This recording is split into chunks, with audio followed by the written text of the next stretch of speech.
კუთხი და ჩვენ თან გადავყვებით. და მეორე ეუნება, მესამე ეუნება და ეს არის ბიზნესი. მადლობთ.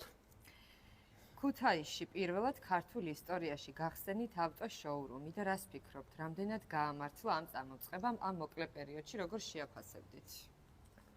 უყურეთ როგორ არის.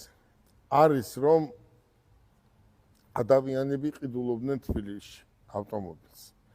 მაგრამ ხო იცი, ზოგჯერ უჭირთ ჩამოსვლა და ვიფიქრე რომ ეს აუცილებელი იყო ქუთაისში გამეხსნა და დაჩქარებული წესით. აი ამ მოკლე დროის განმავლობაში ისტორიაში არასდროს ქუთაისში არ ყოფილა ავტოსალონი და დღეს ევრო 5-ის სტანდარტებით გაკეთებული ავტოსალონია ქუთაისში და ამისთვის სტიმული კიდევ ქუთაისელებმა და იმერლებმა მომცა, რისთვისაც მთელ იმერეთს დიდ მადლობას ვუხდი.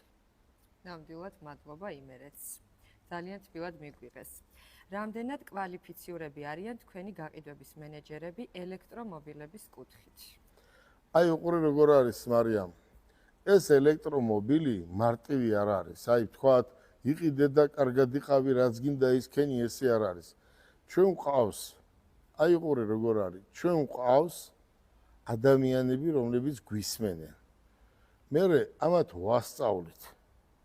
ისინიც ჩამოდიან, პრაქტიკას გადიან და ადამიანს უნდა აუხსნა თუ რა აქვს ამ ავტომობილს. აი ჩვენ რომ ჩვენებურად, ქუჩურად რო ვთქვათ, ნავაროტკებს რო ვეძახით. აი ავტომობილს იმდენი რამე აქვს, მე მაგალითად 3 დღე მინდა გავერკვიო ერთ ავტომობილს იმდენი რამე აქვს, ფუნქციები.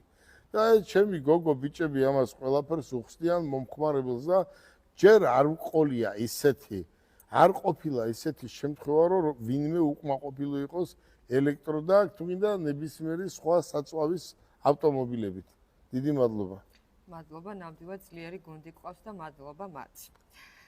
როგორ ფიქრობთ, რადგან ელექტრომობილების გაყიდვა ბაზარზე საგრძნობლად გაიზარდა, საწვავის დისტრიბუტორები ცოტა ხომ არ განაწყენდნენ?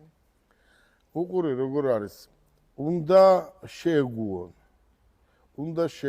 იმიტომ რომ რაც არ უნდა მოხდეს დედამიწის ზურგზე, აი ეს იმდენად მძლავრად წამოვიდა ელექტრომობილები და ხალხმა გაუგო გემო, რომ ეს არ შენელდება პირიქით. უფრო გაფართოვდება და ახლა როგორ არის იცით? საწვავზე მომუშავე ავტომობილების